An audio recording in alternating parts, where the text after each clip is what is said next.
మీరు తీసుకునే అదే మందులు, అదే నాణ్యమైన మందులు. కానీ సగం ధరకే. అవును. మెడ్‌ప్లస్ బ్రాండ్స్‌పై 50-80% తగ్గింపు. రక్తహీనత ఉంది అని తెలుసుకోవడానికి ఉన్న మోస్ట్ కామన్ సింప్టమ్స్ ఏంటి అంటే ఆకలి లేకపోవడము, నీరసం ఉండడము, నడిస్తే ఆయాసం రావడము, ముఖము, చేతులు పాలిపోవడము అంటే వైట్‌గా అవ్వడము. దీన్ని పేలార్ అంటాము. సో, ఇలాంటి సింప్టమ్స్ ఉన్నప్పుడు మనం అనీమియా ఉంది అని సస్పెక్ట్ చేయొచ్చు. ఎవరైనా ఒక వ్యక్తిలో అనీమియాని సస్పెక్ట్ చేస్తున్నప్పుడు అది కన్ఫర్మ్ చేసుకోవడం కోసము కామన్‌గా రొటీన్‌గా చేసే సీబీపీ అనే బ్లడ్ టెస్ట్ ద్వారా అనీమియాని కన్ఫర్మ్ చేసుకుంటాము.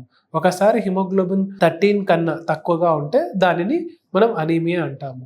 ఈ అనీమియా యొక్క ట్రీట్మెంట్ అనీమియా యొక్క కాజ్‌ని బట్టి ఉంటుంది. ఫర్ ఎగ్జాంపుల్ ఈ అనీమియా యొక్క కాజ్ గనక డిక్రీజ్డ్ ప్రొడక్షన్ అనుకోండి. వైటమిన్ బి12 గాని, ఐరన్ లేకపోవడం వల్ల ప్రొడక్షన్ లేకపోవడం వల్ల మనకు అనీమియా వస్తుందనుకోండి. దాని యొక్క ట్రీట్మెంట్ ఈ విటమిన్స్‌ని, న్యూట్రియంట్స్‌ని ఇవ్వడం. ఫర్ ఎగ్జాంపుల్ మనకి అనీమియాకి ఒక మెయిన్ కారణము బ్లడ్ లాస్ వల్ల గనక వస్తుందనుకోండి. దాని యొక్క మెయిన్ ట్రీట్మెంట్ ఆ బ్లడ్ లాస్‌ని ఆపడము. అనీమియాకి గల కారణము హీమోలైసిస్ అనుకోండి. ఆ హీమోలైసిస్‌ని ఆపడం కోసము స్టిరాయిడ్ అనే మందులు వాడడం వల్ల అనీమియాని ఆపొచ్చు. సో, అనీమియా యొక్క ట్రీట్మెంట్ బేసికల్‌గా దాని యొక్క కారణం మీద డిపెండ్ అవుతుంది. రెండవది అనీమియా యొక్క సివియారిటీని బట్టి. ఫర్ ఎగ్జాంపుల్ సివియర్ అనీమియా అంటే హిమోగ్లోబిన్ 7 కన్నా తక్కువగా ఉందనుకోండి. అలాంటి సిట్యుయేషన్స్‌లో డైరెక్ట్‌లీ మనం బ్లడ్ ట్రాన్స్‌ఫ్యూజన్ చేస్తాము.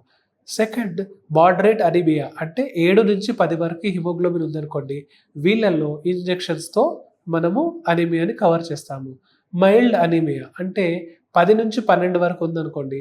వీళ్ళలో డైట్ ద్వారా, ఓరల్ టాబ్లెట్స్ ద్వారా అనీమియాని కరెక్షన్ చేస్తాము.